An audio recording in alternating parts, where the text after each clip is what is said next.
సాక్షి life మీ ఆరోగ్య నేస్తం. Subscribe చేయండి. ప్రపంచంలోని ప్రముఖులంతా హాజరు కాబోతున్న మహాసంబరం వేళ అయోధ్య సరికొత్తగా తనను తాను ఆవిష్కరించుకుంటోంది.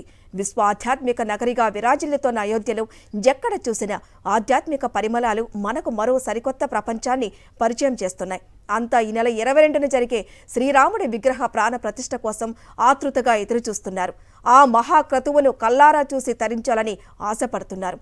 అయోధ్యలో అడుగుపెట్టే భక్తులు రామ మందిరంతో పాటు దర్శించుకోవాల్సిన ఆధ్యాత్మిక కేంద్రాలు చాలానే ఉన్నాయి. ముఖ్యంగా పరమ పవిత్రమైన 5 ఘాట్లు భక్తులకు స్వర్గధామంలా కనిపిస్తాయి. అవేంటో ఇప్పుడు చూద్దాం రండి. అయోధ్యలో రాములోరి భవ్య మందిరం ప్రారంభోత్సవ వేళ అయోధ్య నగరం కొత్త రూపు సంతరించుకుంటోంది. నగరమంతటా ఆధ్యాత్మిక భావన వెల్లివిరిసేలా ముమ్మర ఏర్పాట్లు జరుగుతున్నాయి. దశాబ్దాల కాలంగా యావత్ భారతం ఎదురు చూస్తున్న ఘట్టం కనుల ముందు ప్రత్యక్షమయ్యే క్షణాలు దగ్గరకొచ్చాయి. కోట్లాది మంది హిందువులు రామ్లల్లా విగ్రహ ప్రాణ ప్రతిష్ఠ కోసం ఆతృతగా ఎదురు చూస్తున్నారు. అందుకే అయోధ్యలో ఎక్కడ చూసినా భక్తుల సందడే కనిపిస్తోంది. అయోధ్యలో ఎక్కడ చూసినా ఆధ్యాత్మికత ఉట్టిపడుతోంది. దేశంలోని ఈ పురాతన నగరం దినదినాభివృద్ధి చెందుతూ సర్వాంగ సుందరంగా ముస్తాబయింది. ఇది చూసిన ఎవరైనా అహో అయోధ్య అని అనక మానరు. అయోధ్య నేల మాత్రమే కాదు, అందులో ప్రతి ఇసుక రేణువు పరమ పవిత్రమైనది.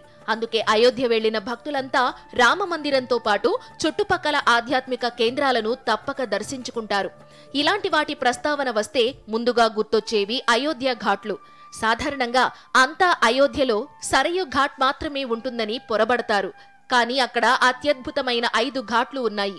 ముందుగా గుప్తర్ ఘాట్ గురించి మాట్లాడుకోవాలి. గుప్తర్ ఘాట్ రామ భక్తులకు స్వర్గధామం.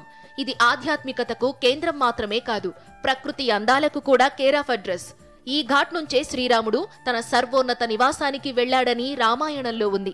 అందుకే ఈ ప్రాంతాన్ని పరమ పవిత్రంగా భావిస్తారు. అందుకే దీనిని గుప్తర్ ఘాట్ అని పిలుస్తారు. అయోధ్యలోని రామ జన్మభూమికి 11 కిలోమీటర్ల దూరంలో ఈ గుప్తర్ ఘాట్ ఉంటుంది.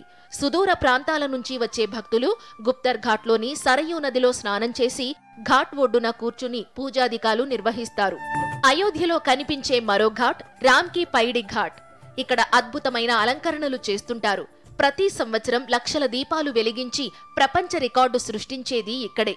ప్రతి సాయంత్రం ఇక్కడ హారతి కార్యక్రమం ప్రత్యేక ఆకర్షణగా నిలుస్తుంది. చూసేందుకు 2 కళ్ళు సరిపోవు. రామ్కి పైడి ఘాట్లో సూర్యోదయానికి ముందే పవిత్ర స్నానాలు మొదలవుతాయి. అయోధ్యకు వచ్చే భక్తులంతా తొలుతగా సందర్శించేది సరయూ ఘాట్. ఇది నిత్యం భక్తులతో రద్దీగా కనిపిస్తుంది.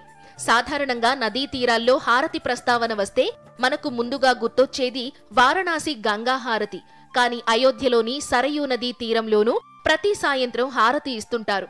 గంగా హారతికి ఎంత ప్రాధాన్యత ఉందో అయోధ్యలో సరయూ హారతికి కూడా అంతే ప్రాధాన్యత ఉంది.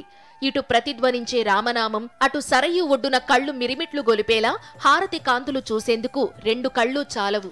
సూర్య భగవానుడు అయోధ్యపై నుంచి అస్తమిస్తున్నప్పుడు పవిత్ర సరయూ నది వెంబడి ఉన్న ఘాట్పై నిర్మలమైన కాంతిని వెదజల్లుతుంది ఈ హారతి.